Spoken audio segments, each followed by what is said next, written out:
Jesus and the Unpopular Zacchaeus.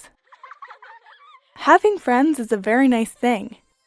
You can play together and have someone to be with. But have you ever seen someone who doesn't have friends? Maybe someone walking by themselves? Or have you seen someone get made fun of because they're a little different? Jesus paid extra attention to exactly these people.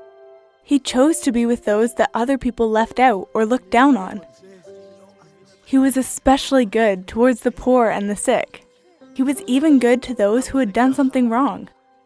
Why would he do that? It could seem a little strange. You see, Jesus, he wanted to help people who weren't doing so well. He thought more about the others than about himself. What people thought about him wasn't important to him, and he didn't try to be popular either. In the Bible, for example, it's written about a rich man named Zacchaeus. He was the boss for the tax collectors in the city of Jericho. A tax collector was someone who was in charge of taking fees when people brought things they had bought into a city.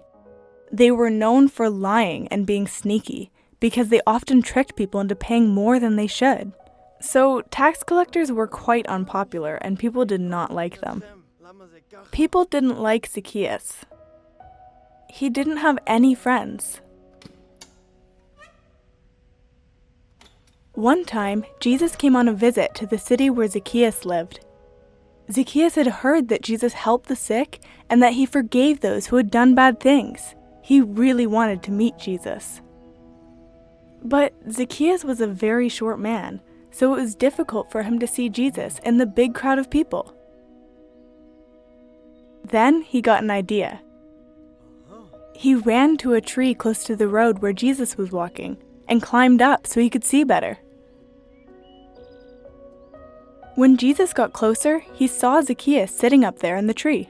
He walked over to the tree and asked him to come down, and then he asked if he could visit him. Zacchaeus was very surprised, and all the people around probably were too. Some of them even became angry. Was Jesus really going to visit someone who had been dishonest and sneaky and who no one else liked? But it didn't matter at all to Jesus what the other people thought. He loved all people and wanted to do what was the best for them. Jesus didn't choose his friends based on who was popular. He saw that Zacchaeus really wanted to meet him, and Jesus was very glad to be his friend. Zacchaeus was so thankful that Jesus cared about him that he decided to make right all the wrong and foolish things he had done. He wanted to be kind and do the good. And when he did this, Zacchaeus got a whole new life. He became a happy man. You and I can learn from this story. We can choose to be good towards all people, like Jesus, and especially towards those who maybe aren't doing so well or don't have many friends. And if other people look down on those that I'm together with, I can choose not to care what they think of me. When I choose to be good towards all people and never talk bad about or look down on those around me, it can change their lives. And that makes my life happy too.